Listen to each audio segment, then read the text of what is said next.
एक घने जंगल के किनारे एक छोटा सा गांव बसा था। उसी गांव में एक गरीब लड़की रहती थी जिसका नाम राधा था। राधा के माता पिता बचपन में ही चल बसे थे। वह अकेले एक छोटी सी झोपड़ी में रहती थी और जंगल से लकड़ियां बटोर कर गांव में बेचती थी। यही उसके जीवन का सहारा था। राधा गरीब जरूर थी, लेकिन उसका दिल सोने से भी ज्यादा कीमती था। वह हमेशा दूसरों की मदद करती, चाहे खुद भूखी क्यों न रह जाए। वह जानवरों से बहुत प्यार करती और पेड़ों से बातें करती थी। एक दिन जब वह जंगल में लकड़ियां बटोर रही थी, उसे झाड़ियों के पीछे एक घोड़ा घायल अवस्था में मिला। घोड़े की आंखों में दर्द था, लेकिन उसमें कोई गुस्सा नहीं था।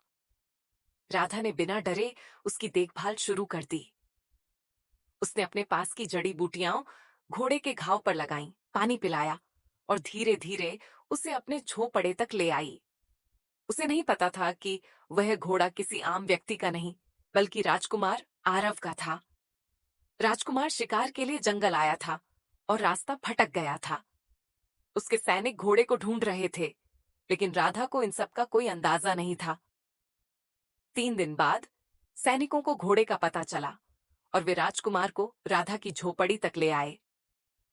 राजकुमार ने जैसे ही राधा को देखा, वह चकित रह गया।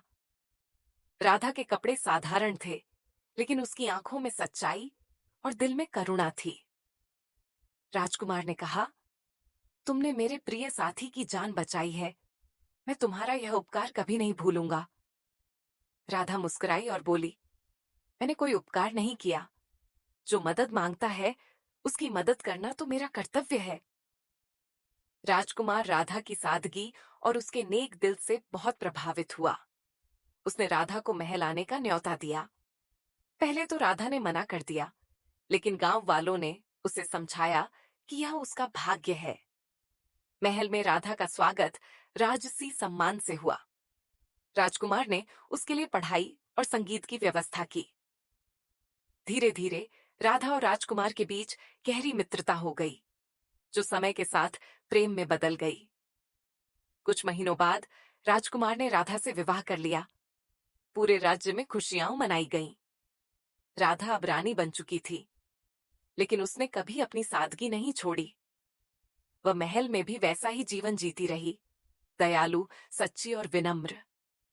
वह गरीबों के लिए स्कूल और अस्पताल बनवाती, हर किसी की मदद करती। लोग कहते थे, एक रानी जो दिल से अब भी वही राधा है।